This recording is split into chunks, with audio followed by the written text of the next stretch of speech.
What does that sound, you ask?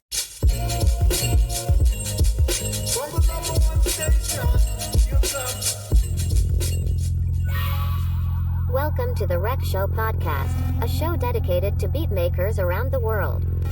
Kick back, relax with the host Gold in mind.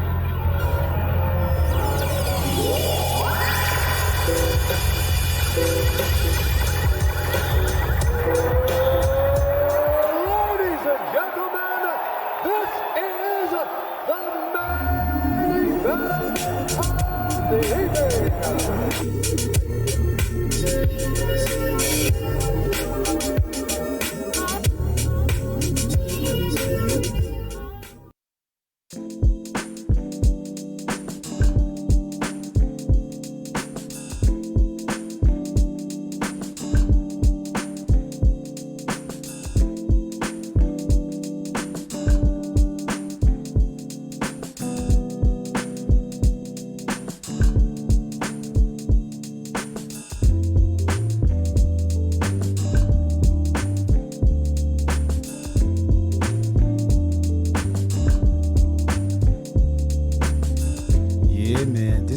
We are starting the show today. We are starting it off with the one and only Sarah, the instrumentalist.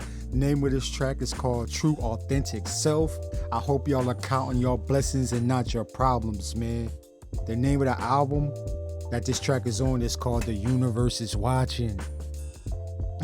That's fire, yo. I'm gonna leave a link in the description of the show, man, so y'all can tap into Sarah 2Ill, aka Sarah the Instrumentalist, man. Stay doing her thing. She got accepted to the 1500 and nothing Sound Academy, man. So she been learning about Ableton. Yes, I'm following Sarah 2Ill. Yes, I learned from Sarah 2Ill. You should too. Tap into the YouTube, tap into the Twitches, all that stuff, man. We'll be back. Peace and love, yo. Yeah. Welcome to episode 104.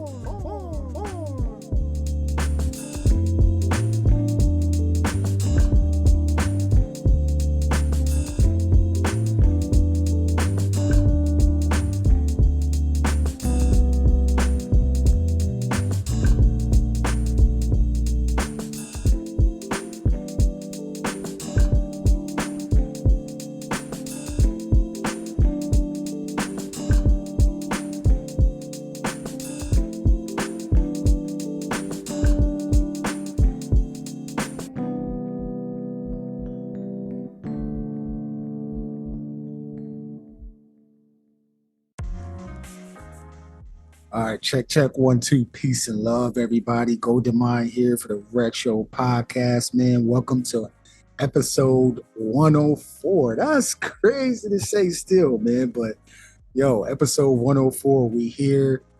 Yo, check out as my reminder goes off. So listen, last week we had the one and only Lord Stan, you know what I mean, Harlem, New York. So I need y'all to tap into that episode. That episode was super fun, man, super laid back. Got a lot of jewels out of that episode. That was episode number 103. Now, 102 was Fucci. So I need you to tap into the episode with Fucci, a Florida-based beat maker. Been killing the retro gamer, all that type of stuff as well.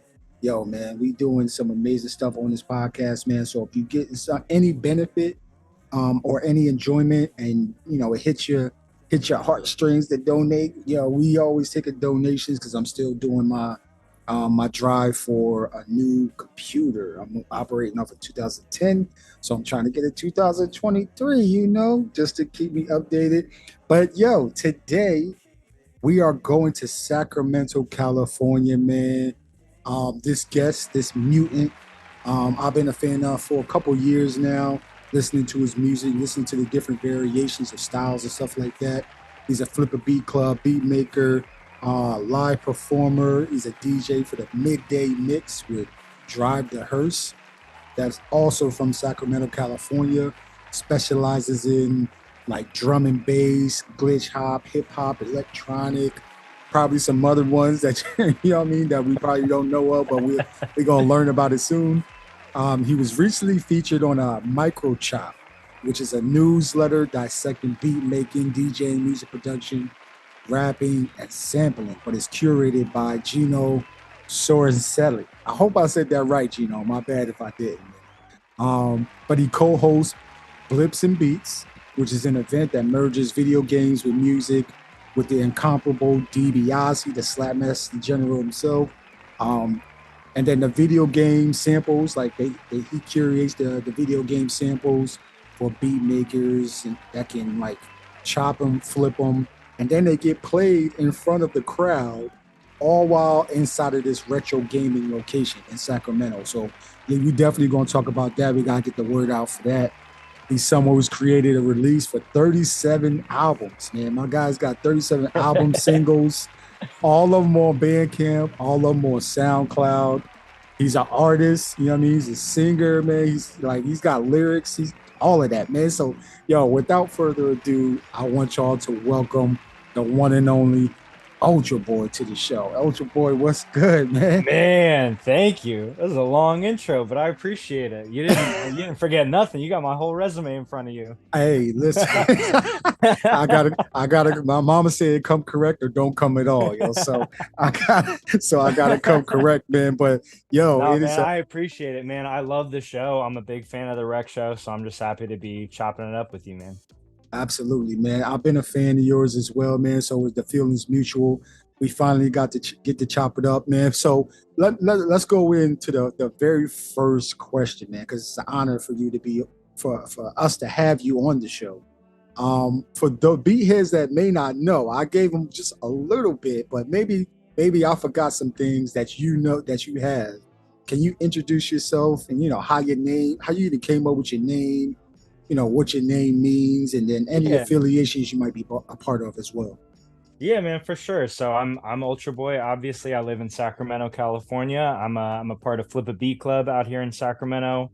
Done a bunch of events here in Sac, some in the Bay, stuff like that. I host the midday mix every Thursday at 12's Wax with Drive the Hearse. I do co-host Blips and Beats. I'm a part of a lot of the events that get put on through Flip a Beat Club in Sacramento. I just recently was a student, I don't know, tutor, I guess, guest presenter, lecturer for Sample Mode at UC Berkeley. Big shout out to Nasira Nelson and DIBIA E for getting me on that. I've been making beats for a long time, almost 10 years. I put my first beat tape out in like 2015, I think. So a long time. I've been through a few different names. I started out when I was making beats. Originally, I went by VV005, which has zero SEO. You cannot search that online. So I had to change that. But I got Ultraboy from, the old Japanese series Ultraman. There's like a TV show, there's a manga, there's an anime. On Netflix, right? Yeah, there's been a lot of different like versions of it. I have some old like Ultraman manga and stuff, but there's one episode of like an older Ultraman anime with an Ultraboy character. He's in like literally one episode, and I just I love that name, so I stole the name from that, and I've been going by that since like 2017. Wow, man, that is a dope anime, by the way. I watched it on Netflix, and maybe that was the updated one. It wasn't the older one. The newer one, yeah. I think the Netflix one is the newer one, which is super cool. The old one is like very I gotta look. I think it's an 80s anime, and it definitely has that like feel to it. But it's a lot of fun. It's like kind of campy and fun. Yeah, 1979 to 1980. So it's it's a classic. Man, so okay, you got Ultraboy, man. I can't believe I forgot Sample Mode. Man, I'm tripping. But yes, that was Sample Mode was amazing, man. That was such a cool experience. I'm so glad I got to be a part of that. We did a performance at Bandcamp headquarters in Oakland for the end of it, and for some of the students like final project for the compilation. Yeah, because I had the compilation, and so I'm like, damn, I can't believe I forgot that part. But yo, because that's some important community work that's happening right there at UC Berkeley.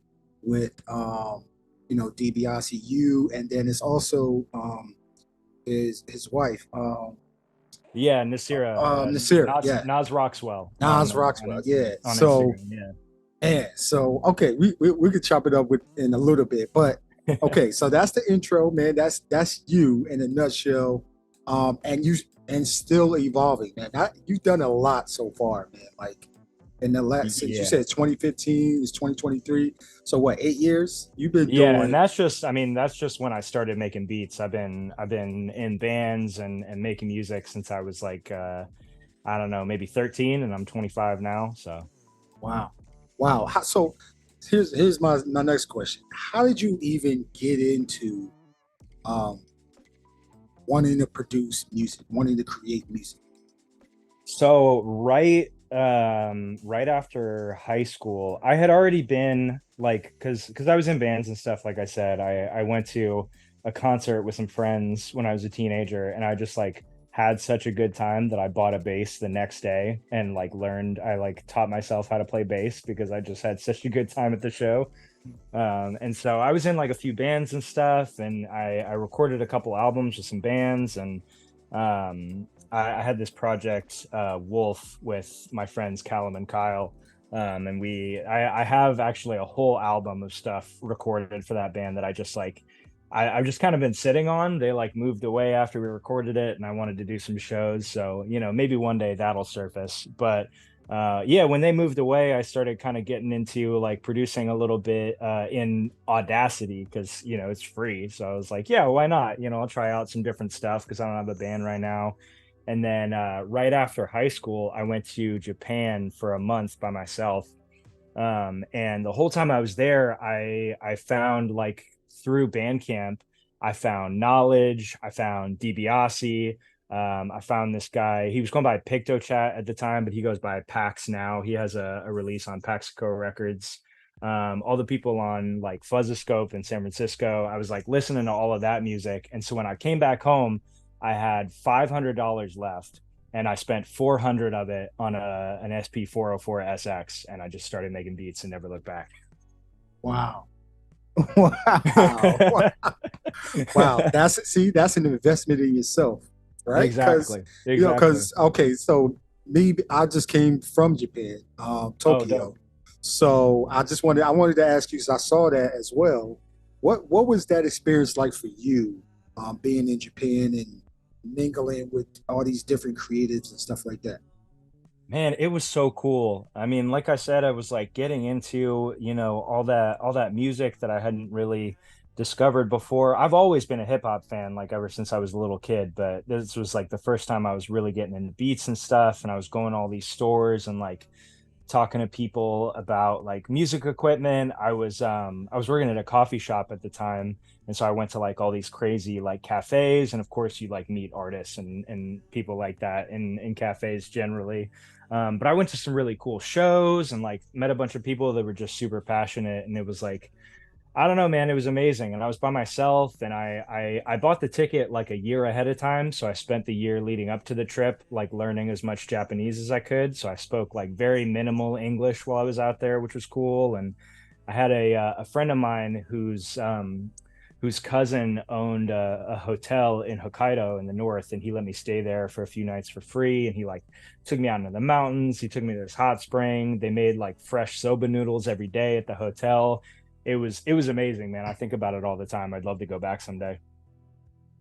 Karimas. So, yo, man, Japan is a different experience, man. Like, I liked going to see the different things and experiencing that culture. That's one of the highlights of me just traveling around the different places in the world, man. So, like, what's that one thing that you still hold near and dear that you probably picked up from just being in the culture?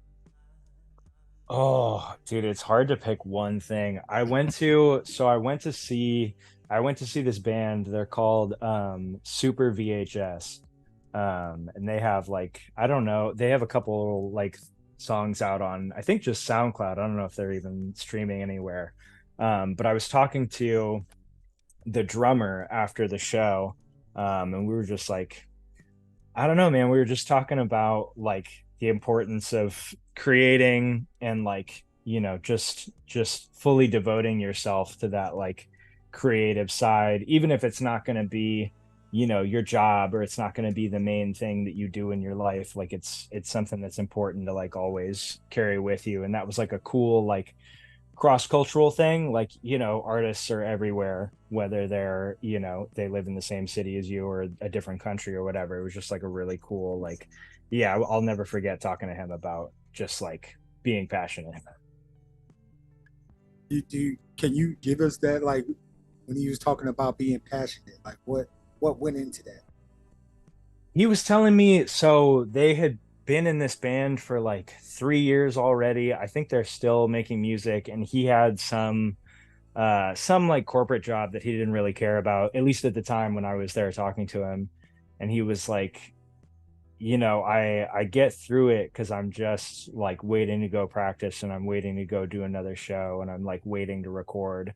And he's like, it makes it all like, um it gave him like the push to just like keep going, because he knew he was always going to have that to like come and create and get back to that. And I was like, yeah, I get that.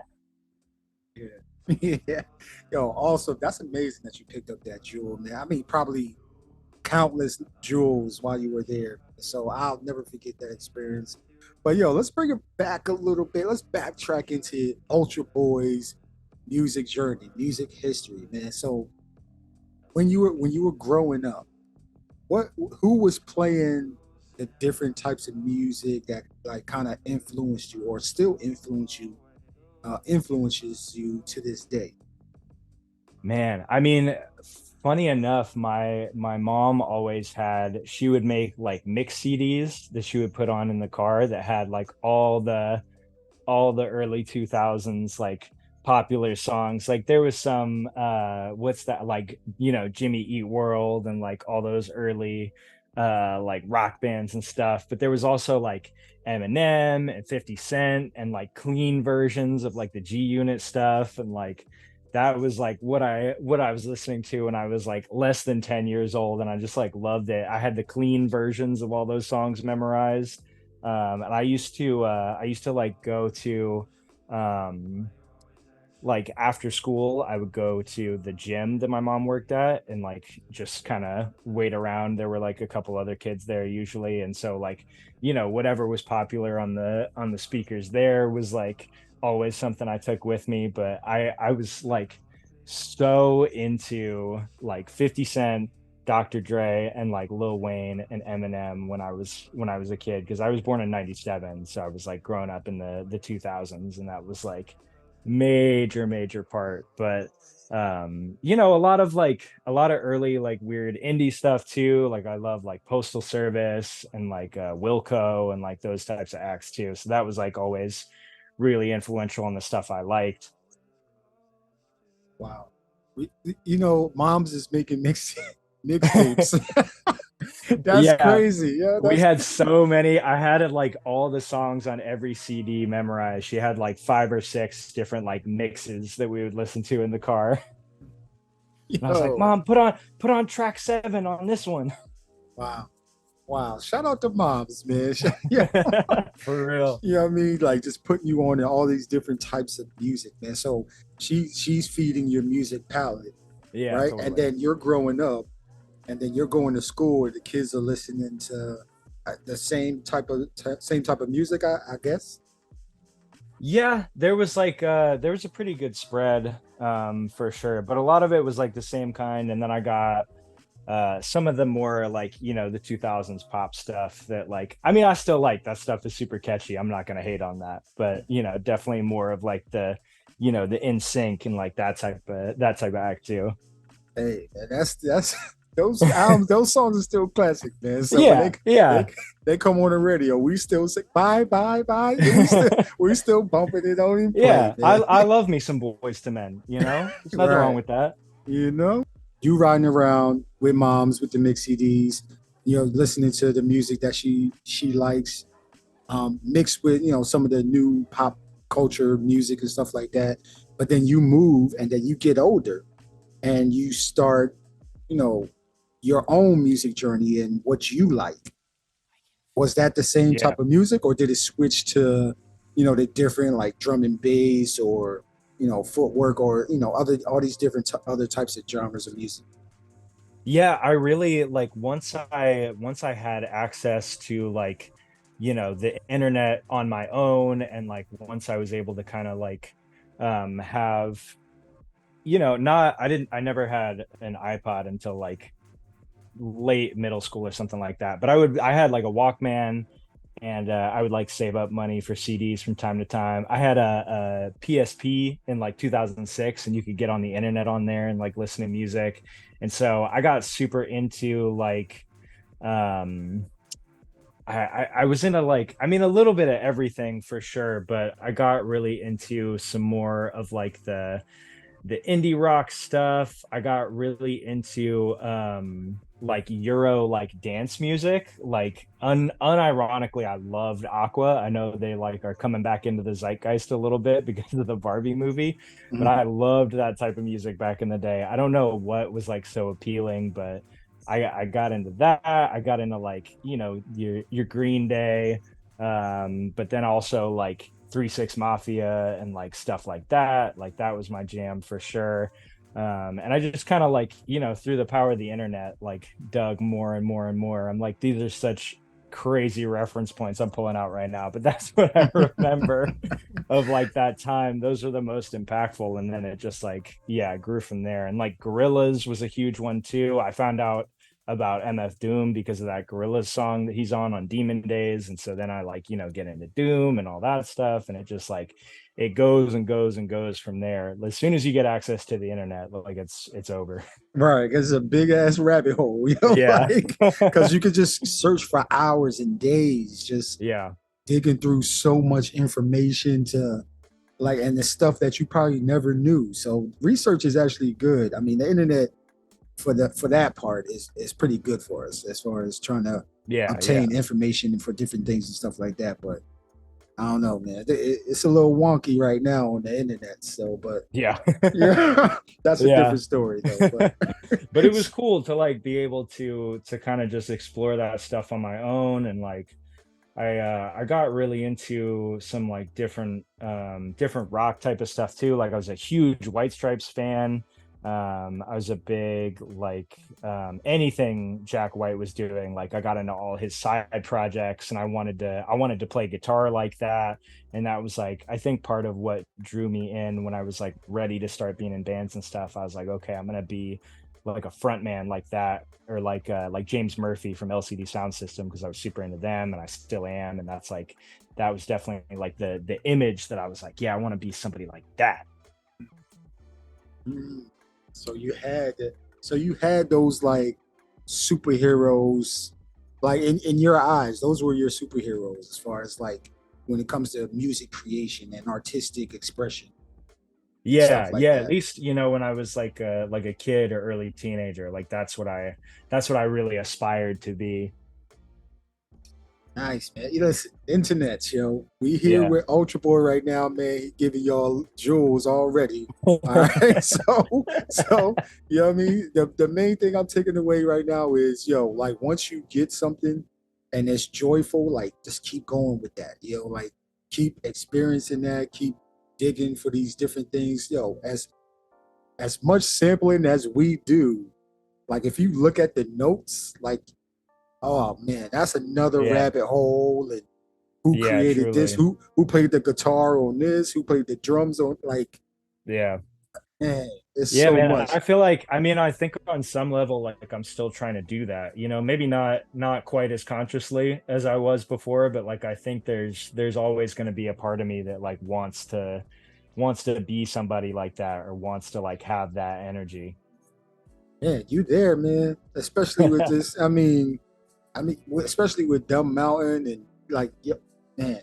Well, I'm gonna talk about the albums in a little bit, man. Yeah, we gotta definitely gotta talk about them. But Yeah. okay, so let me ask you this, man. Like, and if you're able to, what's that one beat or that one song that where once you heard it, like it just blew your mind, man. It was like, yo, Who made this? What is this? How did they make this? Oh, I have that answer. Easy. Instantly, I have that answer. It's Erb Magik by Ohbliv. That's like I heard that track. I heard it. I was like digging, looking for beats and stuff on YouTube, and there was like I don't know if it's even still uploaded. It may have gotten taken down for copyright or something. But there's a video of Erb Magik by Ohbliv over like some clips from one of the old Gundam anime, and I heard that, and it just like blew my mind. It's not even the most complicated like sample chop, but it's just like so well done. And I mean, I think Ohbliv was one of the greats. Like he's definitely a huge influence on me and is one of my favorite producers. And I just like, yeah, I heard that and I was like, wow, like this is the kind of stuff that really hits. Like it doesn't have to be, you know, a million layers. It doesn't have to be the most complicated thing in the world, but if you can do it right and you can make it hit, like it's, you know, that's all you really need to do. And so that track like changed my whole trajectory. Shout out to Ohbliv, man. Yo, we giving him his flowers on this show, man. Truly. Yeah, like I think he created spiritual. Oh man, what's the name of this album I'm thinking about? It's got the prayer hands on his there it is. Yeah. Spirit Medicine. Yeah, he came out with that in 2020, man. I was like, man, like that was another reason. And then Give Thanks. When he came out with that album. Yeah, Give Thanks is great. Man, so okay, shout out to Ohbliv, man. Yo, I got the cassette. I don't have the vinyl just because it was costing like $40 to send it over to Japan. I'm like, no, I'm good. Yeah. So luckily I found the Ohbliv when I was shopping at record stores in Japan. And so. Oh, man. I'm getting mixed up. I have retrospective on vinyl. Retrospective. Okay. Yeah, which I think is just like kind of a compilation, like greatest hits almost kind of thing. It's still dope though. It's still dope, yo. So okay, Ohbliv. It's got you as that one beat, and you listening to Ohbliv. Now you go down a rabbit hole because obviously, like the way he samples records and the way he chops records. Like, did that influence you on how you chop your samples and stuff like that? Because your sample chops is crazy too. Thank you. You know? Yeah, he's a big influence for sure. I like the way he works with stuff. I really like the style of like Dakim and Sam I Am and like people like that. I like that kind of style of chop. I mean, they all have their own version of it, but yeah, man, Ohbliv's a big influence. I think I take a lot of his like melody choice, like how to reconstruct a melody from a sample, you know what I mean? Like I think he's somebody that's really good at that, and that's definitely something I like have tried to emulate in one way or another. So, and this is a new question that I kind of developed, man, over the last 4 days or something like that. When it comes to sampling, is there something that you need to like hear in order for it to be able to be sampled? Not anymore. I think when I was like first starting out, I was really listening for like clips, you know what I mean? Like I tried to listen for like solid like 2 or 3 second like piece that I can grab and like use that wholesale or like chop it up from there. But now I just kind of like, I don't know, I just kind of put stuff on, and if I like a song, I just like try to figure out how I can sample it regardless of like kind of the structure of it. I don't really listen for any one thing anymore. I'm just like, oh, I like this song, you know, I think it would make a cool thing to sample. I'm just going to grab it and start chopping. And then you just create from there. You just build your bases, all your layers, right? So yeah, I just like try to find like the bit that works best for like the mood that I'm in, and then I go from there. How do you keep from overcomplicating that process of reconstructing the sample into something that you want it to be? I try to, again, this is now, I don't think I haven't always done this, but I try to like if I don't have like a solid chop that I can at least like start to build from in 5 minutes, I just move on. There's like I'm listening to so much, I have so many records, I'm like going through all these catalogs and stuff. I'm like if it's not at least if I don't hear something start to come together, I'll like come abandon it completely or like save it, come back to it, tomorrow or something like that. Like I don't hang out with anything for too long anymore because I do have a tendency to just like add, and it's not really like making it sound better or more true to what I'm feeling. It's just like getting complicated for the sake of being complicated. So I just like try to really limit myself to prevent from being my own worst enemy. You know what I mean? I got you. Yeah, man. Like, don't overcomplicate the process. Yeah, we all going through it Yeah. and still do it, man. That's a good way to do it, man. If you ain't got what you need in 5 minutes, just move on to the next one. Yeah, and I'm not saying I'm making all of my beats in 5 minutes. I'm just like, if there's not a starting point there in 5 minutes, just like walk away. Gotcha. Yo, are you still using the SP44SX, or are you using a myriad of different things? I see you creating with the Nintendo Switch. I see you creating with like all these different Yeah. things, man. So Yeah, what is Ultra Boy using these days? I use a lot of different stuff. Right now, I've been using we built the beat boxes for sample mode. We got Nas was able to get some from Rhythmo, the company that makes the beatbox. And I got to assemble a bunch of them with the students, which is really cool. And it's just like it's a really dope like MIDI controller that you build yourself. It like comes with this little cardboard box that you like house everything in, and it has like arcade buttons, which is super dope. And so I've been using that a lot. I just map it with Ableton or Serato Studio. DiBiase was nice enough to get me a year-long license for Serato Studio, which was really cool. And I've been loving working in there. But I do still use my 404 SX. I have the SX and the OG.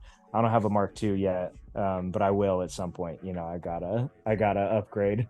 Right. But yeah, man, I use a little mix of all that. I also have a Korg Electribe MX1 that I've been using a lot lately. It's just this old synthesizer and sequencer.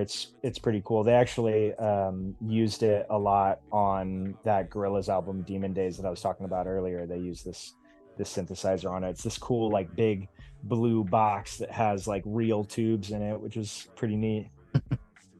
Wow. Yo, the stuff that they used back in the day and the stuff we're still using now, like it's so much that you can use to create anything, man. Like Yeah. create what you want, the sound that you want. Which one of those that you just talked about? Which one of those tools that you talked about really like gets the party started when you're trying to create your music? I really right now I think it's still Serato Studio. It's like such an interesting like approach to making music with a computer. Like I think the way they've structured that DAW is like a crazy like jumping off point for anything. Like I usually will finish all of my tracks in Ableton. I've been using that for since like 2016 or 17, so it's like the one I'm most familiar with. But yeah, man, Serato Studio just has like all of the tools that you want right at your fingertips as a beat maker and producer. It's like it's all right there as soon as you open it up. So that's been getting me started with everything recently. Nice, man. Serato Studio. Everybody says like it's a cheat code. It's a game changer. It So is. I mean, it really is. man, so okay. So listen, you've been creating music since 2015. Your first album came on Bandcamp in 20 September 2017. Hmm. It looks like My it's going to first rain. Ultra Boy album. First Ultra Boy album, right? It looks like it's going to rain, and then you just kept releasing like it felt like every month for the We got 36 or 37 albums on Bandcamp right now. So, Yeah. internets, man, go check out his discography, man. But I really wanted to talk about Fountain of Dreams Yeah. because that is an amazing album from the start all the way to the finish. It's 14 tracks, came out in 2022. You know, it starts off with Woke Up Ill. I think that's Ill. Yeah. But can you talk about that album, Fountain of Dreams? Yeah, that was man, that was just so much fun to make. I was just on a good run of like making a lot of beats that I was really happy with, and I was like, this is yeah, December 2022. We're like just over a year in on Flip a Beat Club. I was not there for the very first Flip a Beat Club. I was there for the second one. But you know, it was like it's been such an amazing thing to be a part of, and I feel like I was in a really good pocket at that time, and I was like, yeah, man, I just was really happy with this batch of beats, and so I like started to put a couple of acapellas on some stuff that I had been working on. Actually, like because of Serato Studio, like I was able to get some acapellas that I couldn't really get otherwise. And yeah, it was just like I finished that in like, I don't know, it took me like 2 weeks to make that whole thing like start to finish, and it just like I felt like I had a really good like progression of like all of my influences, like past and present, and then like I just had a lot of fun making it, man. It was just like, yeah, that's one of my favorite projects of mine, just because I had such a good time putting it together. Man, yeah, man. Yo, that drone is a vibe, man. I'm like, I'm Thank you, listening man. to it, I'm Thank like, you. yo, I gotta ask you about that one. And so then we go to um Double, right? So Double came out Mhm. in March. This is before Dumb Mountain. So I'll Yeah. ask you about Dumb Mountain next, but Double came out in March, man. 12 tracks. That one is like I mean, correct me if I'm wrong. It's kind of like a mixture of like drum and bass, techno-ish type of vibe. Am I off? Yeah, no, you're spot on. I was like getting really into like breakcore artists like Machine Girl and stuff like that, and I was listening to yeah, a bunch of like, you know, just random stuff I could find on SoundCloud with drum and bass and break beats and stuff like that. And so like I've been like into making, you know, more like dance music for a long time. A lot of my older projects have like one or two more dance forward tracks on them, and I just wanted to do something that was like a little bit beats, a little bit more up tempo. And so that was like a yeah, that was like a, I don't know, an exercise for me in like working both sides of that like creativity at the same time, and seeing if I could blend them together kind of seamlessly. Yeah, yo, you did a great job with that album, man. Like, And that one has the beat that I like play at a lot of shows, because it's like it's the oh shit moment when I throw it on a cold two. Every time I yeah. play that one out live, somebody goes, yo. That's what I was gonna say, man. Yo, that go to is crazy, yo. Yo, man, yo, I'm glad that they get you get that reception too, man. When you play your music, because you do a lot of live shows too. So, Yeah. like, I had a question before I ask you about the next album. As far as live shows go, like, what what's the best thing for you for Ultra Boy about performing your music live? Man, it just like it feels like a huge release for me. Like I feel like being at home making music, especially by yourself, like it's, you know, it's really fulfilling to like do that all the time and get to express myself in that way. But when I'm out and I get to just like share everything with whoever's in front of me, like it's a huge satisfying like release for me. And I think that's like probably why I perform so often, is because I love that feeling of just like, here's what I made, you know, you can like it or not, but I'm going to be up here for the next 15 to 30 minutes doing my thing. And it's nice to just like connect with myself that way. And it's like, I mean, it's always nice to get a good reaction from people. I'm not gonna Yeah. lie and say I don't care what people think, Right. but it's just like Yeah, it's just really satisfying because I feel like even though it is really fulfilling to make music and to create on my own, it's like finally getting to like let it out in front of somebody is like a good way to like put an end cap on it, you know, even though I perform a lot of the same songs like multiple times and they get rotated around. It's like, yeah, it just feels good to be like showing off. It's like show and tell. It's like, here's Yeah. what I brought. Isn't it cool? Exactly, yo. That's the way I've been thinking. I only did 2 shows, man. So you got, I don't know how many. You got maybe 20 shows under your belt right now. I probably, I don't know. I've been doing shows for a long time. Long time. And you probably got more than that, man. So, like, if you had to give any advice to all the mutants out there that's even thinking about going out and performing their music in front of, you know, whoever, how many people, what's that one piece of advice you would give them? I mean, it's like, just don't overthink it. You know, it's like, it's the same when you're making beats. Like, don't overthink it. Don't worry about, like, I know I said that I do think about what people think, but don't worry about like how people are going to respond. Just like do the thing that you want to do, put together your set beforehand and like feel good about that. Like spend all your time making sure that you feel good about the set that you're going to do. And then when you're up there, like don't compromise. You know, it's really easy to start feeling like, man, there's a lot of eyeballs on me, like maybe I shouldn't go as hard as I was when I was practicing or whatever. It's like, just put your whole self into it, even if it might feel a little awkward or like a little cringy at first or whatever, but if you get through that first like minute, which is going to feel like 10 minutes, like you're good. Just like put yourself out there. That's coming straight from Ultraboy, man. He been doing this for a while, y'all. So, you know what I mean? That's another jewel, man. So, yo, we gotta talk about the latest release, man. Yeah. Dumb Mountain, yo. That title is crazy. That title's crazy, but then the artwork is even crazier. You know what I mean? I love the artwork. My friend M Piper, she's a really incredible artist, and she did the artwork, and she was very patient working with me on like kind of my vision for it, but I also wanted her to do her own thing, so it was like really cool to work with her on that. But it's all her. Like she did this whole thing, and it's really, really incredible artwork. And there's so much happening in the art yeah. Man. Like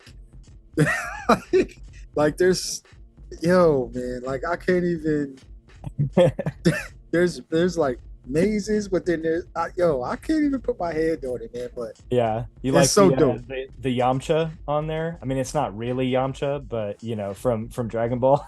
Is that at the bottom? The little red guy. Where's he at? Like in the bottom right corner, right? Or is that in the no, left? Like kind of middle left. Oh, okay, I see him. Yeah. It wasn't meant to. She's like, she doesn't watch Dragon Ball, but I just saw that. I was like, oh, that's Yamcha. Yeah. So, okay, obviously you're a Dragon Ball fan. Obviously. Yeah. Okay, got you. Man.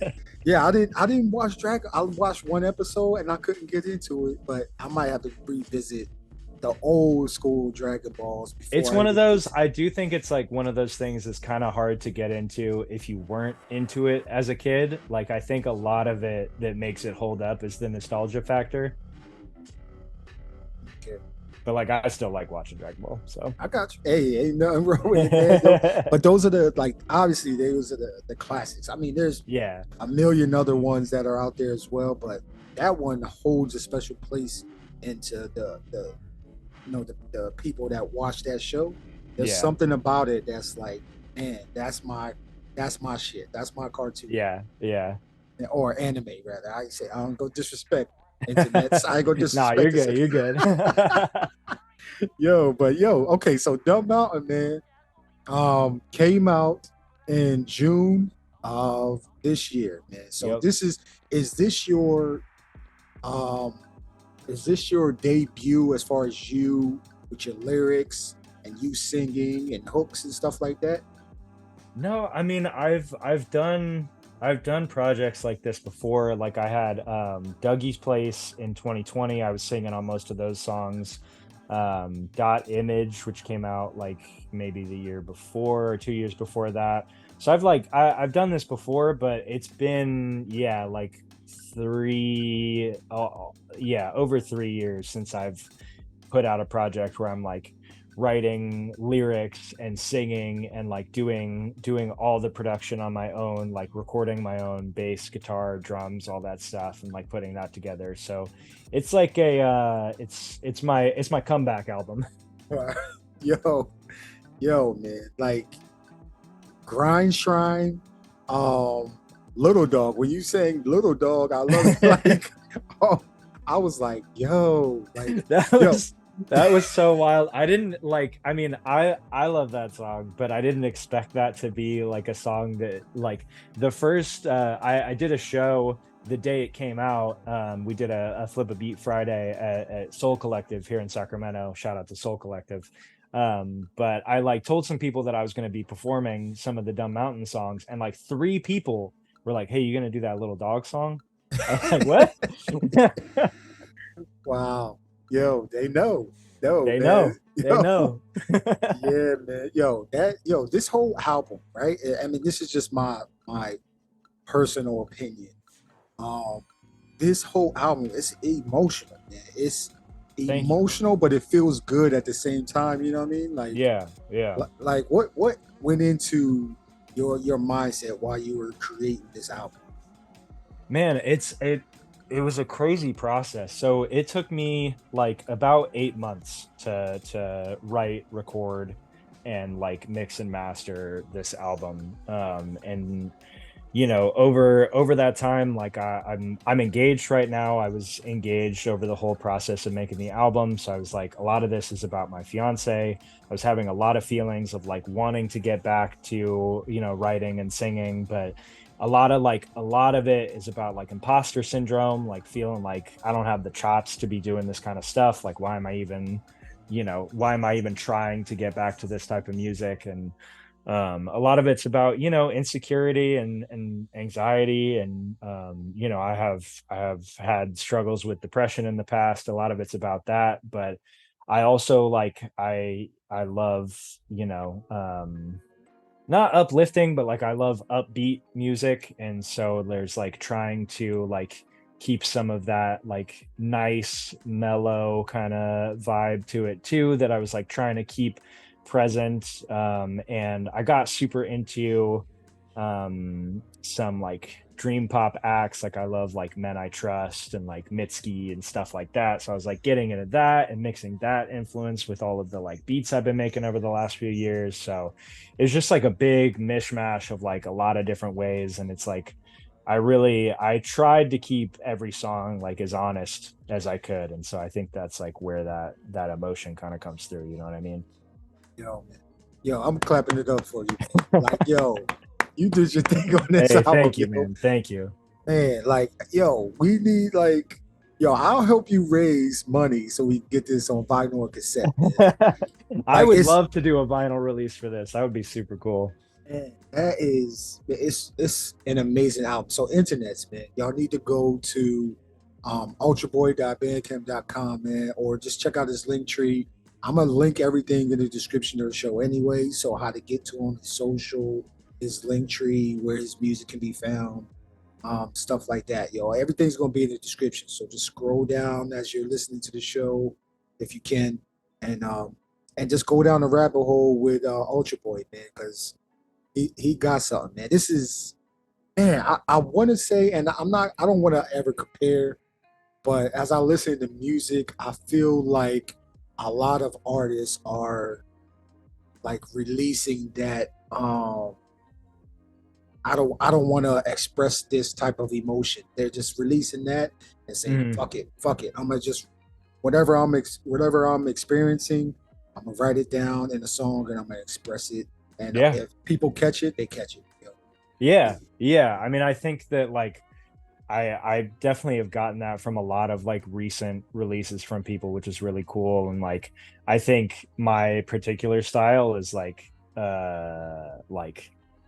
things don't make sense unless you like want them to make sense, you know? Like I feel Right, like a lot of my lyrics are like weird bullshit, but like if you resonate with it, then it makes sense.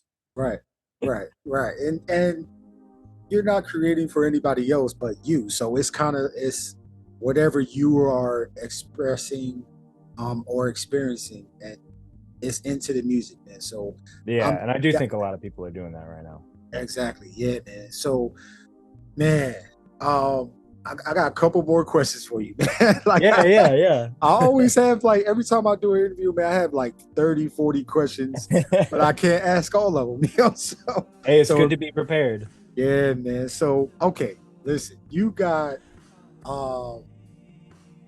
have Flip a Beat Club over there in Sacramento that you're a part of as well. But then you have your own thing as well. It's called Blips and Beats, right? Yeah, I mean, I would say Blips and Beats is a Flip a Beat Club event, you know. Okay, yeah. I mean, I always see everybody from Flip a Beat Club there anyway. So yeah, I wasn't sure if it was the same or if it was a separate event. Yeah, but I think it's in the umbrella, you know. I got you. So Blips and Beats, for everybody that don't know, and if you're in the Sacramento area, the California area, listen up, man. So Blips and Beats is what, Ultraboy? Blips and Beats is an event we host online and in person here in Sacramento at a store called One Up Retro Video Games in Midtown Sacramento. Myself and DIBIA E are the hosts. We post a video game sample from a game that he or I picks out beforehand. We give everybody in the Flip a Beat Club Discord a heads up, or anybody that's coming in person, they get the sample. We send it to them to download. We have a channel for that in the Discord, and people download it. They flip their sample, they post it on social media and tag us, and they post it in that Discord channel. And then live at the event, we have people do beat sets. We have usually like one fighting game set up, and then we have one other game. Sometimes like people do speed runs. Sometimes they're just like playing through and talking about a game, but we have a couple game setups. And then DiBiase and I listen to all of the submissions from the people that are there and from the people that posted in the Discord, and we just like talk about them, say what we like, what we didn't like, you know, what was cool about how they flipped the sample. And yeah, man, we just hang out, talk about video games, listen to video game music, and yeah, try to involve the local and international beat scene as much as we can in that. And speaking of that, right? The next Blips and Beats is, let me think. Is that a monthly event? It's monthly-ish. We don't have the next one scheduled as of right now. But it's just kind of like as soon as DB and I can work it into our schedules, we set up another one. You know what I mean? Gotcha. I got you. Yeah, I was thinking Bikes and Beats. My bad. No, that's yeah. As of, I mean, Thursday. Yeah, I know people won't be hearing this before, but I'm performing at Bikes and Beats tomorrow. Yo, man, you're a busy man, yo. You doing podcasts? I know.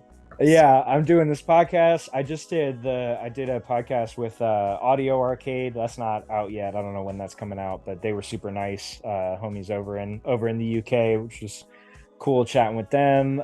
Yeah, man, I'm doing a bunch of shows. I got that show tomorrow, and then I'm going to Vegas to elope next week, and then I'm getting married on September 9th. So I got it all going on, man. Yo, you got a lot going on, man. And then you got Waveform that you're about to perform at what's that, Friday? Is it Friday?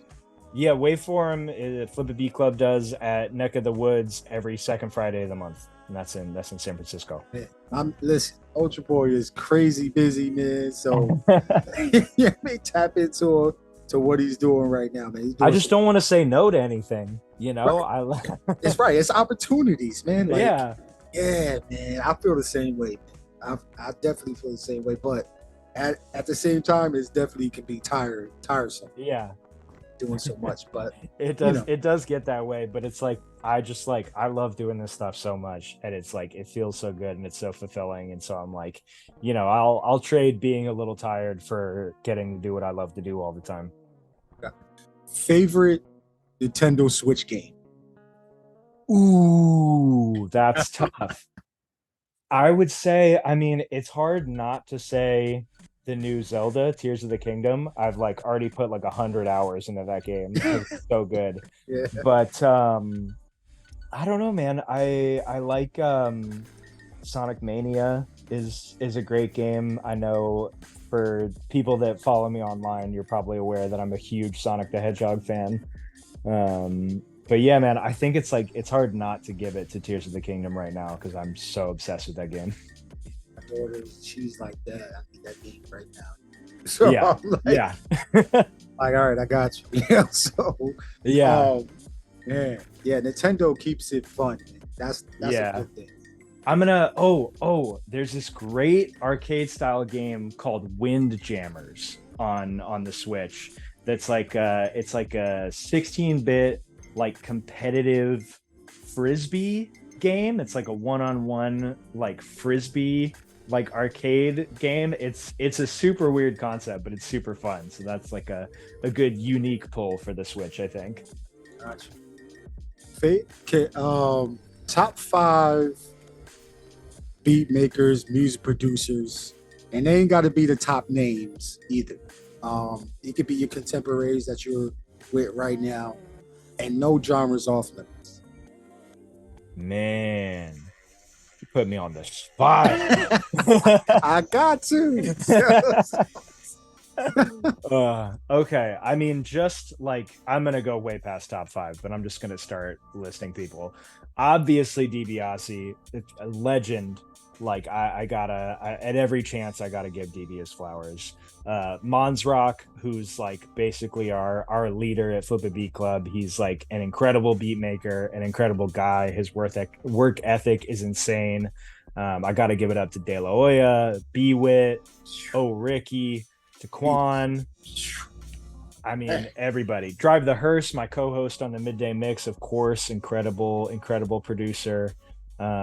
People I'm into right now, like Lil Sims is a huge, like she's unstoppable right now. Dope. Like everything she does is crazy good. Yeah, man. I mean, that's just top of my head. I'm super into this group, Mind Shrine. They're like a really cool little like indie rock kind of collective that I really like. All the stuff that like Benny Sings is doing is super dope. That's like a big influence. Shout out to Bay native Larry June, like huge guy in my life right now. Not personally, but just like listening to. Yeah, man. Dan Reeder, old folk artist that I like. He's still around, which is cool. Zak Fox is a big influence on me right now. Man, Nate Curry is doing amazing things. That Tight Knit EP is crazy. I've been listening to that old Edwin Star song War. I don't know, I just listen to that like 5 times a day right now. It's a good song, man. It's a great song. Yeah. Okay. Yeah. So that was more than 5, but it's yeah, we always go. I don't even know why I put a limit on it. No more, I'm gonna take that off the questions. Okay, last 2 questions before we let all you right, go. cool. If you can, what's the one thing you wish you knew before you started on your own music journey? Man, I would say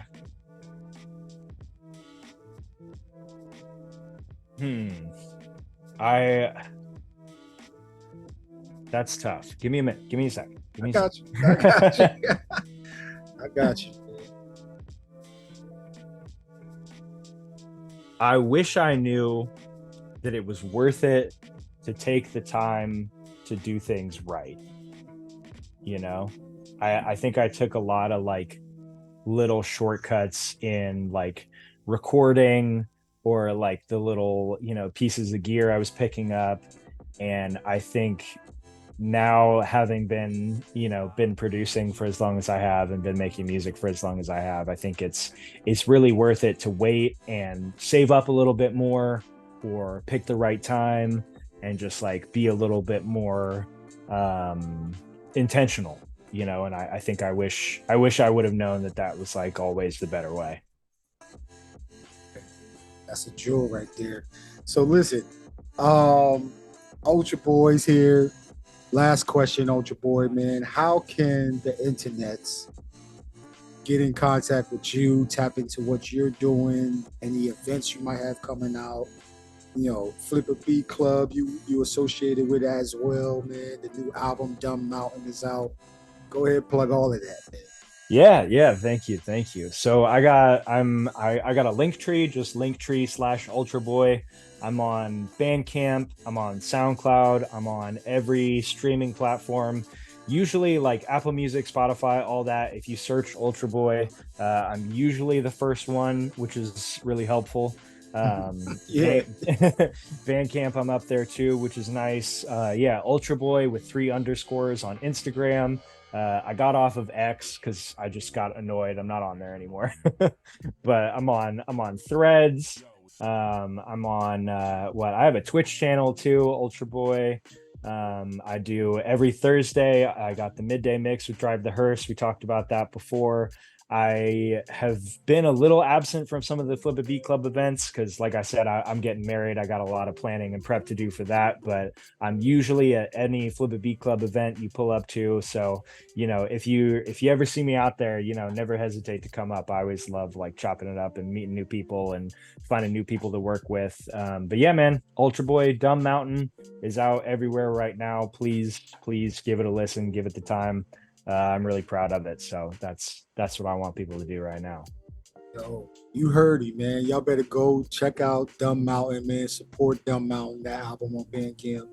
Man, it goes a long way. Buy the album, then stream that joint. All right? Yeah. Stream it crazy, man, so we can make more music. Yeah. You know and what I mean? Follow me on Bandcamp so I can use their like vinyl printing program. You have to have a certain amount of followers. So just follow me on Bandcamp so I can print some vinyl. Right, that's the move. That's what we're gonna do, man. So listen, Ultra Boy, any final thoughts for the internets as we wrap up? Man, final thoughts.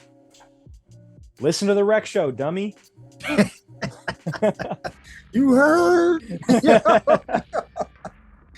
Yo, man. No, man, I just appreciate it, man. I appreciate all the love, and I just like hope I can reciprocate it out to everybody. Gotcha, man. That's Ultra Boy, man. Listen, he's a DJ, he's a beat maker, he's a live performer, man. He's up at UC Berkeley, man. He's up at Blips and Beats. He's at Flip a Beat Club. He's getting married soon. Like, he's in Vegas. He's in California. He's all over the place, man. I'm everywhere. He's everywhere, man. He's out here, man. But yo, I want to thank you for your time, man. Thank you for creating your music, having the fortitude to keep pushing your music out there as well, man. I know sometimes for musicians it gets hard to keep putting stuff out there if they're not getting no love. But yo, I'ma find y'all, man. I got Cerebral on. Cerebral's on my head, you know what I mean? Yes, I'm trying to find y'all, man. So I want to say thank you for your time, man. Yo, you about to get married, so yo, that's a life-changing event right there, man. I can't wait, man. I can't wait. I wish you peace and blessings, man, and keep doing your thing. I'm tapped in. I'm supporting you and what you're doing as far as musically. And I wish you peace and love in your marriage as well, as you first start out. So thank you, man. That means a lot. And thank you so much for having me. I really am a huge fan of the Rec Show. So it's an honor to be on here, man. I really appreciate you and what you're doing.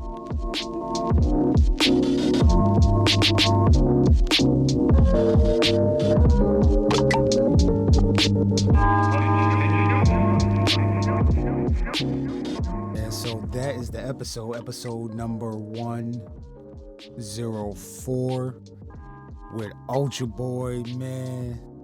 Yo, amazing conversation. Yo, that's what we do on this show, man. We bringing y'all the people that, are doing some amazing things. Amazing things in beat culture, on the music scene, in their local community. You know what I mean? I guess that's my way of like paying it forward. But either way, I'm proud of y'all, man. Keep doing y'all thing out there.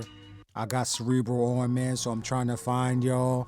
You know what I mean? And if I do, and if you want to be on the show, man, I'm always open to it, man. I still have some dates in November, December of 2023, man. So if you want to get on before the year's out, you gotta let me know ASAP, man. So we can lock down a date and be dope. Be dope, man. Be yourself. Like, yo, if you being somebody else, yo, that's not what we looking for. Yo, we look for mutants, man. That's out of the box. Can't be boxed in. Don't sound like nobody else. You know, they're their own selves. Yeah, man. I'm out of here, man. I'm rambling, yo. But y'all, hope y'all enjoy this, man. Run this back. Share this on your socials. Clicking the link in the links in the description of the show. Go to the Rec Show podcast IG page. Check out all the previous episodes with all of the guests, man. And yeah, man, I'm gonna see y'all next week on another episode of the Rec Show podcast. Happy birthday, hip hop, man. You helped save my life, yo. Peace and love, yo.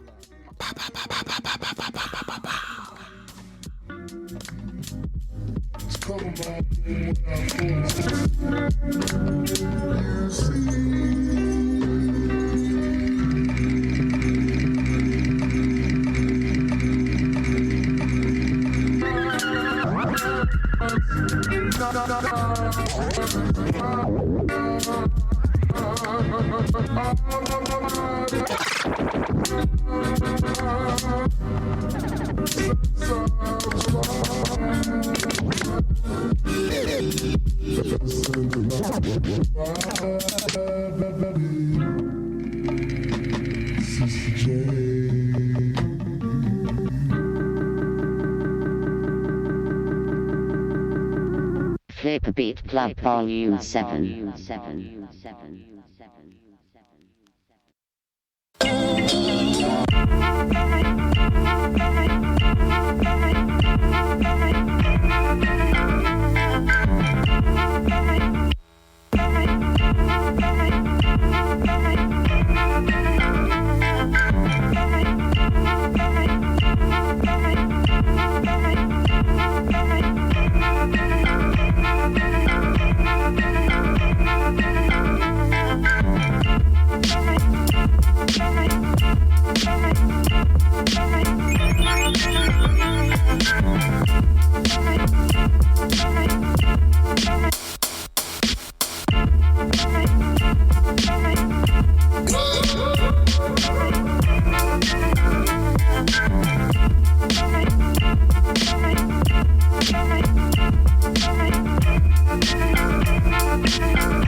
That is amazing. He should work for NASA. Flip Beat Club.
Flip a beat. Yeah, you know me. Get out with flip a beat. Yeah, you know me. Get out with flip a beat. Yeah, you know me. Who's down with flip a beat?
you to a fight.